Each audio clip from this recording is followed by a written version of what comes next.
200 plus support tickets in 1 hour, users seeing each other's orders and account data. The culprit? A single line missing from your auth root handler. This article uses NextAuth at 5 beta Auth.js v5.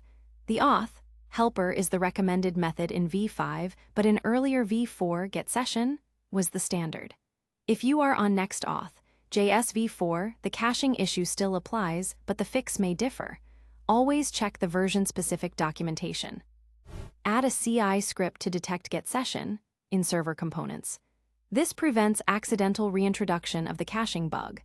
The following script greps for GetSession in tsx and ts files under the app directory and fails the build if found. The data cache default TTL is effectively infinite until revalidation. In the incident, the stale data persisted for 2 hours because the cache was not explicitly invalidated.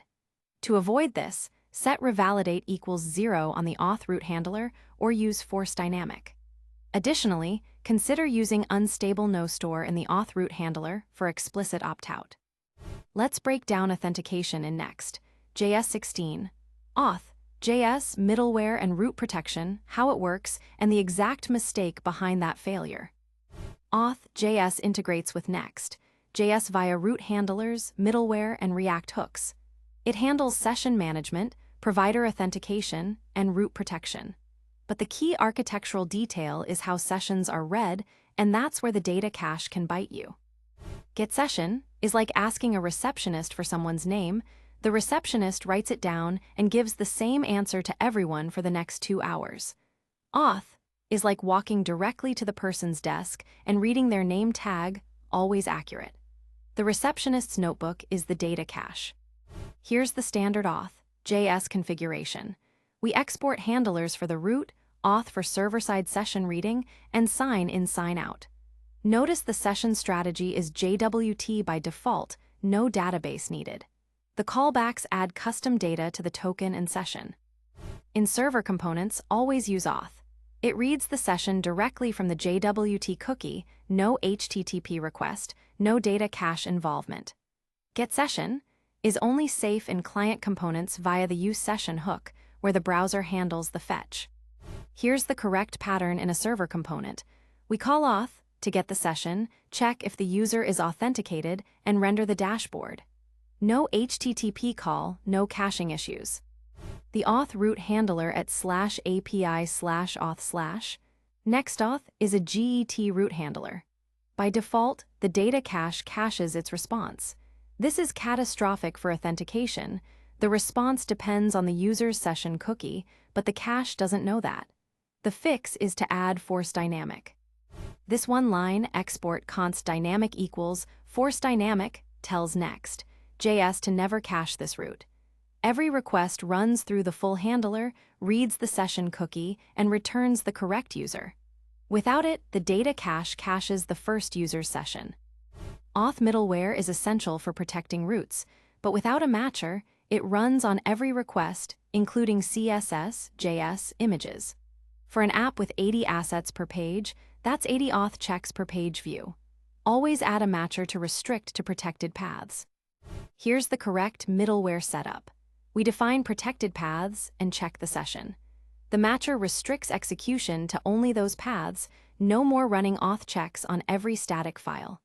This reduces edge function invocations from 25M to 500K per month. Auth.js supports 2 session strategies. JWT is faster, under 1 ms, because it just decrypts a cookie, but you can't revoke individual sessions. Database sessions allow revocation, but add 5-20 ms per auth call. Choose based on your needs. JWT strategy is the default. The session data is encoded in a signed cookie. Auth decrypts it using auth secret, no database needed. This is the fastest option, but remember, sign out only clears the cookie. The JWT remains valid until expiry. Database strategy requires an adapter like Prisma adapter. Auth now queries the database on every call 5-20 ms latency, but you can revoke sessions immediately by deleting the session row. Use this when you need per-session control. Auth.js supports multiple provider types. OAuth providers like GitHub and Google handle the authentication flow for you. Credentials provider requires you to implement password hashing and rate limiting. Magic Link send a one-time sign-in link via email. You can combine them. Here's a configuration with all 4 provider types. OAuth providers need client ID and secret. Email provider needs an SMTP server. Credentials provider needs an authorize function. You can mix and match. Users can sign in with any configured provider. Callbacks let you add custom data to sessions. The JWT callback runs on sign-in and token refresh. Add stable data like user role and permissions here. The session callback runs on every auth, call and maps token data to the session object. Keep both lightweight, no database queries. Here we extend the session type and add role and permissions. In the JWT callback, we fetch the data from the database once during sign-in. In the session callback, we map it to the session object. Now every auth call includes role and permissions without a database query. Sign out clears the session cookie, but the JWT remains valid until its expiry. For immediate invalidation, use a blocklist or short JWT expiry with refresh tokens. On the client, use update to refresh the session after profile changes. On the server, auth always reads fresh from the cookie. Sign out can be called from both client and server. On the client, use the sign out function from NextAuth React. On the server, use the sign out exported from your auth config. Both clear the cookie and optionally redirect. This is the same issue we highlighted at the start. Here's exactly why that happened. The server component called GetSession, which made an HTTP get to /API/auth/session. The data cache cached the first user's response. For 2 hours, every subsequent user received user A's session data, names, orders, account settings. The team initially suspected a database breach. The data cache caches get /API/auth/session responses by default, causing the first user's session to be returned to all subsequent users for up to 2 hours. The fix was twofold. First, add export const dynamic equals force dynamic to the auth root handler to prevent data cache caching. Second, replace all GetSession calls in server components with auth, which reads the session directly from the JWT cookie. No HTTP call, no cache, always fresh. This is the exact code that caused the 2-hour session leak. GetSession, in a server component, made an HTTP get that the data cache cached. The first user's session was returned to all subsequent users. Always use auth in server components. Never use GetSession in a server component. It makes an HTTP get to /API/auth/session, which the data cache caches by default. The first user's session is cached and returned to everyone, a P0 security incident. Without force dynamic, the data cache caches the GET/API/auth/session response. The first user's session is returned to all subsequent users for the cache duration, exactly what caused the 2-hour session leak incident. The credentials provider has no built-in rate limiting or brute force protection. You must implement your own. Limit login attempts per IP email, add CAPTCHA after N failures, and use bcrypt with cost factor 12+ for password hashing. Without a matcher, the middleware runs on every request, CSS, JS, images, everything. For a typical app with 80 assets per page, that's 80 auth checks per page view.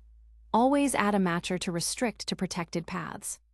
To diagnose session caching issues, first check if GetSession is used in server components, replace with auth, then verify the auth root has force dynamic. Check middleware matcher config. Use these grep commands to quickly find issues. These commands help you quickly audit your codebase. The first finds any GetSession calls that should be auth. The second checks if the auth root is force dynamic. The third and fourth verify middleware configuration. Let's run through some common interview questions. Difference between GetSession and auth. GetSession makes HTTP call cached by data cache. Auth reads directly from JWT database, always fresh. How to configure middleware with proper root protection. Add matcher config listing protected paths. Without it, runs on all requests including static files. JWT versus database session trade-off. JWT faster, 1 ms, but no revocation. Database slower, 5-20 ms, but supports per session revocation. And a few frequently asked questions. Why does GetSession return stale data? Data cache caches get/API/auth/session response. First user's session is cached and returned to all users. How do I protect auth roots from caching? Add export const dynamic equals force dynamic to the auth root handler. Can I revoke JWT sessions immediately? No, signout only clears cookie. Use short expiry with refresh tokens or database sessions for immediate revocation. Let's recap the key takeaways. Never use GetSession in server components. Add force dynamic to auth root handler. Auth middleware must have explicit matcher. Use auth consistently everywhere. Ready to go deeper? Up next, the Next.js 16 caching model. Data cache, full root cache, and client cache, then incremental static regeneration, ISR in Next.js 16, then server actions deep dive, forms, validation, and progressive enhancement, and environment variables and configuration in Next.js 16. Find them all at TheCodeForge.io. Thanks for watching. The full article and code examples are covered in detail at TheCodeForge.io.